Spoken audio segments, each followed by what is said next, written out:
Welcome back, my dear students. Today we will start our next lecture. हमने पहले वाले जो हमारे लेक्चर उसमें हमने बात की कि different types of factors to pollute the sea pollution करते हैं हमारे जो ओशन को। अलग अलग रीजन है, साथ में हमने पढ़ा कि आप स्पीड, डिस्टेंस और टाइम को कैसे कैसे निकालेंगे। तो हमने बहुत सारे टॉपिक हमने डिस्कस किए थे। अभी हम नेक्स्ट करने वाले हैं हमारा जो सेम फार्मूला है डिस्टेंस, टाइम एंड स्पीड का, वही फार्मूला हम इसमें यूज करने वाले हैं। तो आई होप आपने सभी ने उसको रिवाइज़ कर लिया होगा अच्छे से। और अगर आपने उसको अच्छे से रिवाइज़ कर लिया है तो आप ये जो क्वेश्चन है इनको आसानी से कर लेंगे सॉल्व। इस क्वेश्चन में हम मल्टीप्लिकेशन, डिवीज़न का सबका यूज करेंगे, तो आप थोड़ा ध्यान से सुनते रहिएगा कैसे हमको करना है। हर एक पॉइंट को हम डिस्कस करेंगे इसमें। चलिए स्टार्ट करते हैं। विच बोट गेट हाउ मच। तो ये पूछ रहा है कि कौन सी बोट जो है सबसे ज़्यादा या कितना लेके आएगी, किसके बारे में, फिश के बारे में। In one trip the log boat bring about 20 kg of fish. तो यहाँ पे लिखा हुआ है कि लॉग बोट जो है, वो मैंने दिखाई थी ना, लकड़ी से बनी हुई, पेड़ से बनी हुई लॉग बोट जो है वो क्या है 20 kg लेके आती है एक बार में। But other types of boats bring a bigger catch as given in the table. ये जो टेबल दी हुई है, इस टेबल के अकॉर्डिंग क्या है कि अलग अलग जो बोट्स हैं वो अलग अलग क्वांटिटी में, अलग अलग वेट में क्या है लेकर आती हैं फिशेज़ को। तो हम इन सब के बारे में पढ़ेंगे, इनकी स्पीड के बारे में पढ़ेंगे, इनके वेट के बारे में पढ़ेंगे, कितना वेट वो लेके आती हैं, कितनी फिशेज़ को वो कैरी करती हैं एक बार में। Okay, the table also shown the speed of each type of boat. यहाँ पे स्पीड दी हुई है, ये वाली स्पीड है। Which is how far each boat goes in 1 hour। Look at the table and calculate. अब यहाँ पे कैलकुलेट करना है हमको, सब इसको बनाएंगे अच्छे से, पूरी टेबल को बनाएंगे नेक्स्ट स्लाइड में। ठीक है, चलिए स्टार्ट करते हैं। नेक्स्ट स्लाइड को देखते हैं पहले। ये देखो सेम वही है। अब इसमें सबसे पहले हम ये बोल रहा है कि about how much fish in all each type of boat bring in 7 trips. अब उसने बोला है कि 7 ट्रिप में ये सारी बोट क्या है, कितनी फिश लेकर आएंगी। तो इसके लिए सिंपल सी बात है कि उसने बोला है कि 7 ट्रिप लगानी है। तो बेटा ये जो लोग बोट है एक ट्रिप में लेके आती है 20 kg। तो 7 ट्रिप को अगर आपको निकालना है, 7 ट्रिप के बारे में कितना लेके, तो बेटा 7 से मल्टीप्लाई करा दो, सिंपल। फिर उसने बोला है कि सारी की सारी, ऑल का मतलब कि सभी की सभी जो बोट्स हैं वो 7 ट्रिप्स में कितना लेके आएंगी। And then you will have to add all the fishes in kilogram. Kilogram में जितनी भी वैल्यू आएगी उन सबको ऐड करना है आपको। So first of all you will multiply each and every weight of boats, then add. अब यहाँ पे सबको 7 से मल्टीप्लाई करा दो। क्यों? क्योंकि बेटा उसने बोला है कि सभी की सारी जो हमारी बोट्स हैं वो 7 ट्रिप्स में कितना लेके आएंगी। तो बेटा ये जो है ये एक ट्रिप के बारे में बता रहा है कि ट्रिप का मतलब क्या होता है। देखो दो चीज़ें होती हैं, एक होती है ट्रिप, एक होती है जर्नी। अब ट्रिप का मतलब क्या होता है, what is the meaning of trip and what is the meaning of journey. तो बेटा ट्रिप का मतलब होता है जाना है और वापस आना है, दिस इज ट्रिप। और जर्नी का मतलब होता है you can go in one way, आप जा रहे हैं, बस बात खत्म। ट्रिप का मतलब है आप गए कहीं पे और वापस आए। For example you went to Shimla and then came back to your home. अपने घर से चले, होम से चले, शिमला गए, फिर शिमला से वापस अपने होम आ गए। तो ये क्या है, ये कंप्लीट एक ट्रिप है। लेकिन अगर हम कहें जर्नी की, आप सिर्फ चले गए। फॉर एग्जाम्पल आप जॉब करने जा रहे हैं, या आप अपने घर जा रहे हैं, या आप दिल्ली गए। आप दिल्ली गए, बस आप वहीं पे, आप यहाँ से चले, आप मान लो अपने घर से चले, दिल्ली जाके आप रहने लग गए। तो ये वन वे को बोलते हैं बेटा जर्नी, कि ये हमारी जर्नी है, हम जा रहे हैं। ठीक है। ट्रिप किसको बोलेंगे, ट्रिप दोनों साइड की होती है, आना जाना। ठीक है, तो अब इनको सबको ना मल्टीप्लाई कर दो। 20 multiply 7 it is 140। 7 into 600 it is 4200। 80 into 7 it is 5600 kg। And last one is 6000 multiply 7 it is equal to 42,000। ये सारा किलोग्राम है। इन सबको ऐड कर दो।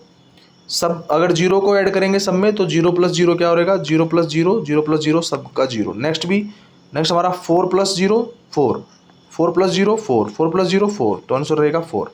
फिर 1 + 2 3, 3 + 6 9, and 9 + 0 9, 4 + 9 4 + 5 9, 9 + 2 11, 1 in hand, 4 + 1 5। So answer is 51,940 kilogram of fishes क्या है वो कैरी करके लाएंगे 7 बोट में, 7 ट्रिप्स में। ये सबका आगे लिखना है आपको, यहाँ पे लिखना है 7 ट्रिप्स, 7 ट्रिप्स वेट, या फिशेस लिख सकते हैं, ठीक है। फिर यहाँ पे डैश ये लगाइए लाइन।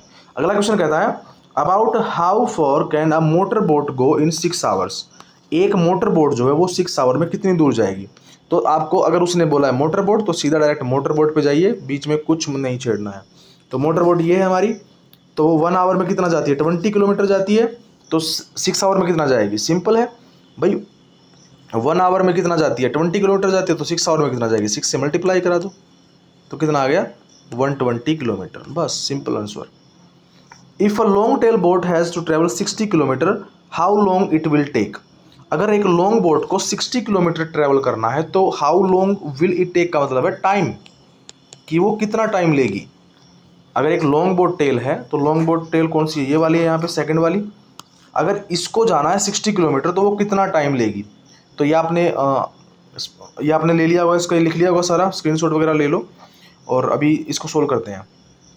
तो इसके लिए फॉर्मूला लगाना है आपको टाइम वाला, तो मैं इसको रेज कर रहा हूँ पूरा कंप्लीट। तो ये 60 किलोमीटर है लॉन्ग टेल बोट और उसकी स्पीड है 12 किलोमीटर पर आवर। तो ये तो है बेटा स्पीड और ये है बेटा आपकी डिस्टेंस। तो आपको इट विल टेक का मतलब है टाइम, तो आपको निकालना है टाइम। तो टाइम का फॉर्मूला था डिस्टेंस डिवाइड बाय स्पीड। तो डिस्टेंस कितनी है 60 किलोमीटर, तो यहाँ पे लिखो 60 एंड स्पीड कितनी है 12 किलोमीटर, 12 से मल्टीप्लाई डिवाइड कर दो, 12 1 जा 12, 12 5 जा 60, तो आंसर आ गया 5 आवर्स। तो 5 आवर्स लगेंगे 60 किलोमीटर्स की डिस्टेंस को कवर करने के लिए, ठीक है, ये इजी है। आगे चलिए नेक्स्ट स्लाइड पे चलते हैं। नेक्स्ट स्लाइड पे ये हमारा एक सिंपल सा है, इन सब चीज़ों को मैं आगे करने वाला हूँ, इनको आगे बताऊँगा सब चीज़ों को, ठीक है। तो यहाँ पे आपको सीखना है डिजिट्स के बारे में कि डिजिट्स कैसे बनते हैं, कैसे डिजिट्स को आप याद रखेंगे। ये स्लाइड है हमारी। इस डिजिट्स में हम क्या करेंगे, सबसे पहले हम यहाँ पे चेक करेंगे कि ये जो सारी डिजिट्स होती हैं ये कैसे काम करती हैं, कैसे इनको नाम दिए गए हैं।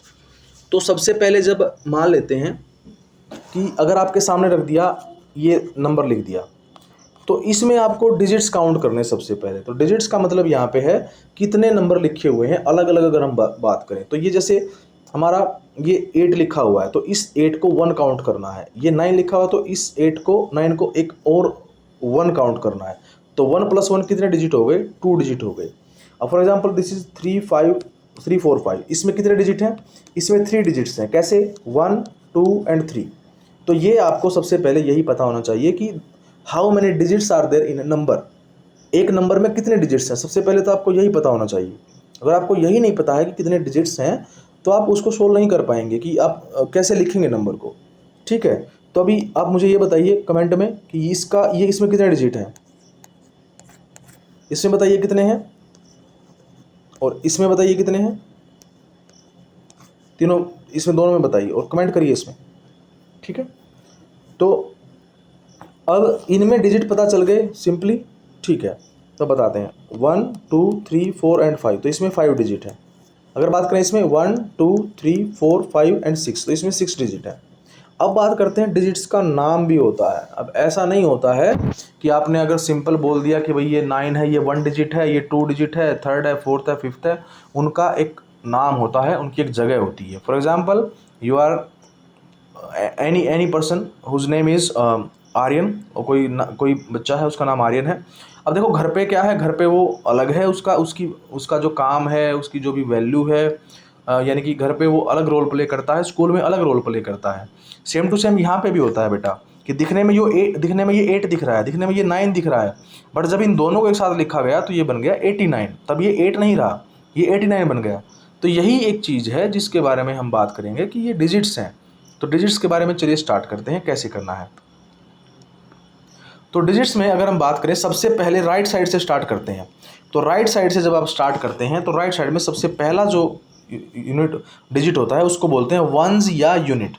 अब उसको वंस ही क्यों बोलते हैं, अब उसके बारे में बताते हैं। देखो जैसे सिंपल 9 है तो ये एक ही तो नंबर है, सिंगल है, तो इसलिए that's why we call it one, ones. और यूनिट का मतलब भी एक ही होता है बेटा, यूनिट का मतलब भी एक ही होता है, वन को ही बोलते हैं। सिंगल कोई भी एक पर्सन है या कोई भी एक चीज़ है उसको यूनिट बोलते हैं, तो अकेली कोई चीज़ को हम यूनिट बोलते हैं, ठीक है। चलिए नेक्स्ट आते हैं। अब मान लेते हैं कि ये हमारा वन है, यूनिट या यूनिट भी कह सकते हैं।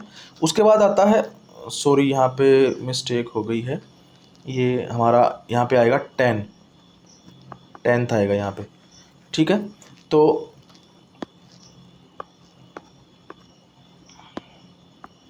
यहाँ पर अगर लिख दिया हमने 5 6 9 2 1, अब ध्यान से देखो ये एक नंबर लिखा हुआ है, और अगर यहाँ पर एक नंबर है तो लास्ट में जो ये अलग से बना लेना इसको, ठीक है। अब लास्ट में ये नंबर लिखा हुआ है, इसको बोलते हैं यूनिट डिजिट। दूसरे वाला ये होता है टेंथ डिजिट, ये होता है 100th, ये होता है 1000, ये होता है 10,000। ऐसे ऐसे बढ़ते जाएंगे, फिर ये लाख पे पहुंच जाएगा, फिर ये 10 लाख, फिर ये करोड़, फिर ये 10 करोड़, इस तरह से वैल्यू होती है। तो इस पूरी वैल्यू को अगर हम निकालें तो अब समझिए क्या बनेगा ये। अब ये बनेगा 41 करोड़ 65 लाख 10,965। तो जब वैल्यू 10 करोड़ पे पहुंच जाएगी तो दोनों को एक साथ बोलना है। जब वैल्यू 10 लाख पे पहुंच जाएगी तो 10 लाख और लाख दोनों को एक साथ बोलना है। और जब वैल्यू 1000 पे पहुंच जाएगी दोनों 1000 को एक साथ बोलना है, दोनों को मिलाकर। और 100 वाले में आप सिंगल बोल सकते हैं, जैसे 100 में 100 बोलेंगे और लास्ट वाले को 65 85 जो भी है। तो अब देखो, अब दूसरा एग्जाम्पल लेते हैं। कैसे? अब हमने बोला कि 40 यानी कि हमने बोला 37 करोड़, तो 37 करोड़ का मतलब है इन दोनों की जगह पे लिखना पड़ेगा। अब एक जगह, एक सिंगल जगह पे तो एक ही अल्फ़ाबेट एक ही नंबर लिखोगे ना, एक ही डिजिट आएगा। तो हम ऐसा नहीं कर सकते कि 37 करोड़, नहीं, 3 यहाँ आएगा, 3 10 करोड़ के नीचे आएगा और 7 आएगा करोड़ के नीचे, 37 करोड़। अब आगे कहता है 10 लाख, तो 10 लाख में 10 लाख या 20 लाख, तो 20 यहाँ पे नहीं आएगा, यहाँ पे सिर्फ 2 आएगा, तो यहाँ पे आएगा 2 और 20 का 2 आएगा यहाँ। और 10,000 बोला है तो 10,000 में बोलेगा, जैसे कि 11,000 बोल दिया आगे, तो 11 का 11 यहाँ पे नहीं आएगा पूरा, यहाँ पे आएगा सिर्फ 1, क्योंकि एक जगह पे एक ही डिजिट आती है, एक जगह पे एक ही डिजिट आती है, 2 डिजिट एक जगह पे नहीं लिखनी है। तो इसका मतलब यहाँ पे 11,000 में ये 1 यहाँ, ये 1 यहाँ, ये बन गया 11 और 1000 पूरा लिख के 0 लिख दो पीछे, बस बन गया।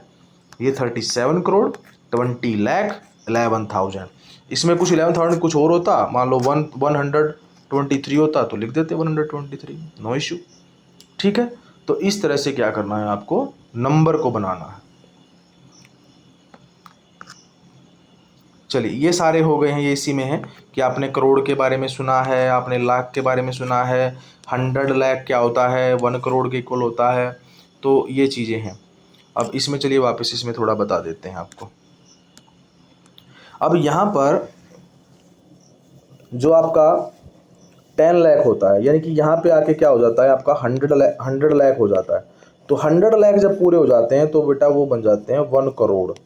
अब देखो 100 लाख क्यों बोला मैंने, अब 100 लाख का मतलब है कि यहाँ पे 100 नहीं आएगा, 100 की वैल्यू यहाँ पे पहुँच जाएगी 1 के करोड़ के नीचे।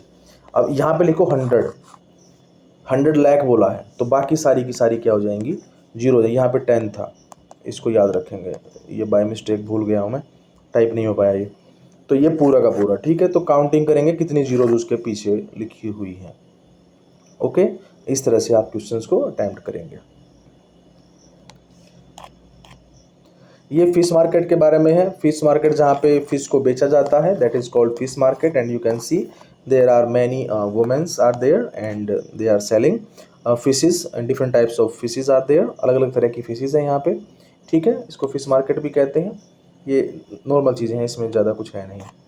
उसके बाद you can see many boats have brought a good catch. The good catch का मतलब यहाँ पे है कि अच्छी मछली पकड़ के लाते हैं बहुत सारी अमाउंट में।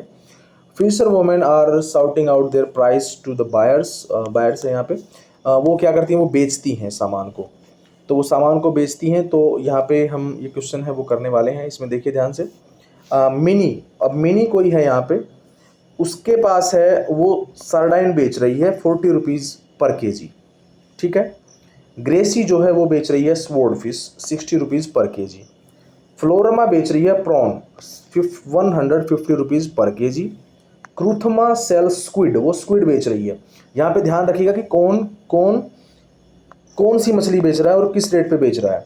तो मिनी बेच रही है सार्डाइन को 40 रुपीज़ पर केजी। ग्रेसी बेच रही है किसको, स्वॉर्ड फिश को। ग्रेसी बेच रही है किसको, स्वॉर्ड फिश को 60 रुपीज़ पर केजी। फ्लोरमा बेच रही है प्रॉन को 150 रुपीज़ पर केजी। क्रूथमा स्क्विड बेच रही है 150 rupees per kg. Faizla can hardly carry this big fish, she says this fish weighs 8 kg, I will sell the whole for 1200। वो कहती है कि ये जो पूरी मछली है, ये इस मछली का वेट है 8 kg और मैं इस पूरी मछली को बेचूंगी 1200 रुपये में, 1200। तो आपको क्या करना है, you have to find the weight price of 1 kg। उसने 8 kg का वेट दिया है बेटा 1200, आपको 1 kg का निकालना है। तो मैंने क्या कहा था लास्ट क्लासेस में कि जब आपको ज़्यादा का वेट दे, ज़्यादा की वैल्यू देगा और अगर आपको कम की निकालनी है तो यू हैव टू डिवाइड, आपको डिवाइड करना है। जब आपको 1 की वैल्यू देगा and ask about the more than 1 then you will multiply. तो यहाँ पे 8 kg दिया है और यहाँ पे 1200 है, तो 1200 है तो इसका मतलब क्या करना पड़ेगा, आपको डिवाइड करना पड़ेगा। हमको निकालनी है 1 kg की वैल्यू। 1 kg कितने रुपए का पड़ेगा, तो बेटा इसको डिवाइड करोगे तो ये हो जाएगा 8। ठीक है। अब देखो अगर मैं इन दोनों जीरोज को हाइड कर लूँ, सोचो ये यहाँ पे है ही नहीं, तो क्या बच गया, यहाँ पे 12 बच गया। अब 12 बच गया तो इसका मतलब क्या करना पड़ेगा, दोनों किसकी टेबल में आते हैं, 4 की टेबल में आते हैं। तो 4 2 जा 8 एंड 4 3 जा 12। ठीक है। अब जीरोज को वापस भी लेके आना है भाई, ऐसे नहीं करना है कि जीरो को हमने भेज दिया है, जीरो को वापस लेके आओ क्योंकि सोल्व भी करना है। अब देखो यहाँ पे, अब आगे पूरा ये पूरा कट गया इसमें, अब ये 2 जीरो यहाँ पे नहीं रख सकते, इनको यहाँ से काटो और ऊपर लिख दो। ठीक है। अब आगे दोबारा से सोल्व करते हैं इसको। तो बेटा 2 1 जा 2 होता है, बट यहाँ पे 3 था तो एक एक्स्ट्रा बच गया हमारा, तो 1 बच गया एक्स्ट्रा। और ये सेकंड फर्स्ट वाली जीरो ले लो तो ये बन गया 10, 2 5 जा 10, तो यहाँ से काट के यहाँ आ गया 5, पूरा कट गया, नो रिमाइंडर, कोई रिमाइंडर नहीं बचा, तो ये जीरो कट गई, लास्ट में एक जीरो बच गई, यहाँ से काटो और यहाँ लिख दो, तो क्या आ गया 150। तो 1 kg जो हमारी किंग फिश है उसका रेट है 150 रुपीज़ पर केजी। अब ये जो मैंने करवाया है ये अभी आगे टेबल बनेगी, इससे हमने टेबल बनाई है, उस टेबल में लिख देंगे सेम टू सेम। ये वाला एक क्वेश्चन हमारा पूरा हो गया। अब देखो ये वाला यहाँ पे देखो, तो हमारी जो फैजला है ये देखो मैंने लिख दिया यहाँ पे 150 रुपीज़, नीचे देखो आप किंग फिश के सामने जो अभी हमने निकाला है वही है 150। अब हम क्वेश्चन को सोल्व करते हैं। तो वो कह रहा है कि what price per kg did Faizla sell the king fish. तो पहला ही फैजला के बारे में ही आ गया, ये 150 आंसर आ गया, तो यहाँ पे 150 लिख दो, बस सोल्व हो गया। अभी पीछे करके आए हैं जो वही। Florma has sold 10 kg prawn today. उसने 10 kg, फैजला ने 10 kg फ्लोरमा ने 10 kg क्या किए हैं, प्रॉन किए हैं, प्रॉन बेचे हैं। How much money did she get for this, उसको इसके लिए कितने पैसे मिलेंगे। तो अभी मैंने बताया था कि जब 1 kg की वैल्यू दी है और ज़्यादा की पूछ रहा है तो क्या करना है, मल्टीप्लाई करना है। तो फ्लोरमा यहाँ पे है, उसने 10 kg बेचा है, 1 kg का रेट 150 है, तो 10 kg का हो जाएगा 1500, मल्टीप्लाई कर दो सिंपल। आगे है Gracy sold 6 kg sword fish. अब ग्रेसी ने 6 kg स्वॉर्ड फिश बेचा है, तो ग्रेसी ये है सेकंड नंबर पे, इसने 6 kg बेचा है, तो 6 से क्या कर दो, मल्टीप्लाई करा दो, इसका आंसर आ जाएगा बेटा 360 रुपीज़। अब वो ये कह रहा है आगे कि मिनी की जो मिनी है हमारी, मिनी ने क्या किया, has earn as much money as Gracy. तो मिनी ने उतने ही पैसे अर्न किए हैं जितने की ग्रेसी ने। तो ग्रेसी ने कितने किए हैं, 360। तो अब ये बताना है how much kilogram of sardine did Mini sell. तो मिनी ने कितनी सार्डाइन बेची है। तो बेटा इसमें क्या करना है, इसमें उसने बोला है कि जितने पैसे ग्रेसी ने लिए थे, अर्न जितने ग्रेसी ने कमाए उतने ही मिनी ने कमाए, मतलब कि दोनों ने 360 कमाए। अब वो पूछ रहा है कि कितने केजी सार्डाइन बेची है मिनी ने। तो यहाँ पे वो वेट पूछ रहा है बेटा, उसने टोटल का रेट दे दिया 360 और 1 kg का रेट दिया हुआ है। तो अब यहाँ पे निकालेंगे बेटा 360 को 40 से डिवाइड कर देंगे हम, उससे हमें पता चल जाएगा कि कितने केजी हमने सार्डाइन को बेचा है, यानी कि मिनी ने बेचा है। तो 0 से 0 काट दो, 4 1 जा 4, 4 9 जा 36, तो बेटा आंसर आ गया 9। तो बेटा इसका आंसर है 9। ये पूरा लिखना है, सिर्फ 9 नहीं लिखना है, पूरा लिखना है। ओके, इस तरह से आप क्वेश्चंस को सोल्व करेंगे। ये पूरा हो गया है हमारा। अगला क्वेश्चन है उसी टेबल से रिलेटेड है हमारा। बशीर हैज़ ₹100।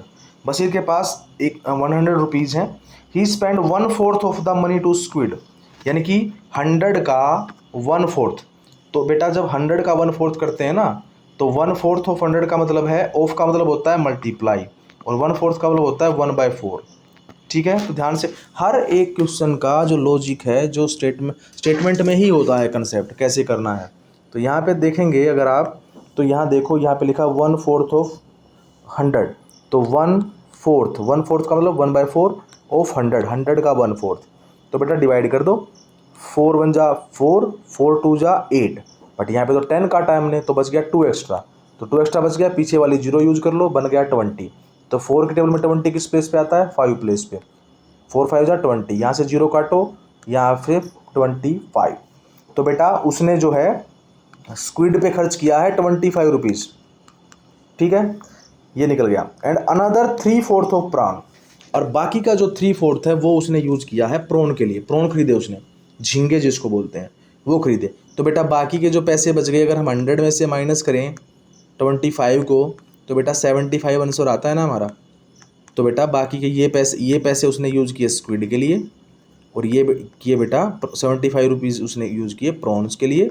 ठीक है, तो वो बोल रहा है first question, how many kilograms of squid did he buy. उसने स्क्विड कितना खरीदा। तो बेटा यहाँ देखो स्क्विड का रेट क्या है, स्क्विड का रेट है 50 रुपीज़। यहाँ देखो स्क्विड का रेट 50 रुपीज़ है। तो बेटा अगर स्क्विड का रेट 50 रुपीज़ है, तो उसने खरीदा 25 रुपीज़ का। तो 50 का हाफ क्या होता है, 25 होता है। तो इसका मतलब बेटा उसने ½ kg क्या खरीदा है, स्क्विड खरीदा है। पहले का आंसर हो गया ½ kg। दूसरा वो कहता है how many kilograms of prawns did he buy. अब उसने प्रॉन कितने खरीदे हैं, तो प्रॉन का रेट बेटा कितना है, 150 है बेटा। तो 150, अब बचे कितने, प्रॉन के लिए कितने बचे थे, 75 रुपीज़ बचे थे। ये देखो यहाँ पे प्रॉन है, तो प्रॉन के लिए 75 रुपीज़ बचे थे। तो 75 क्या होता है, 150 का हाफ होता है, आधा होता है। तो बेटा अगर उसके पास 75 रुपीज़ ही हैं, तो बेटा अगर 150 में उसको 1 kg मिल रहा है, तो 75 उसका हाफ है, तो बेटा ½ kg मिलेगा ना। तो ये भी कितना हो गया, ½ kg। तो प्रॉन भी उसने ½ kg खरीदे हैं, और स्क्विड भी उसने ½ kg खरीदे हैं। दोनों का आंसर यही रहेगा। ठीक है बेटा, इस तरह से आप इसको सोल्व कर लेंगे।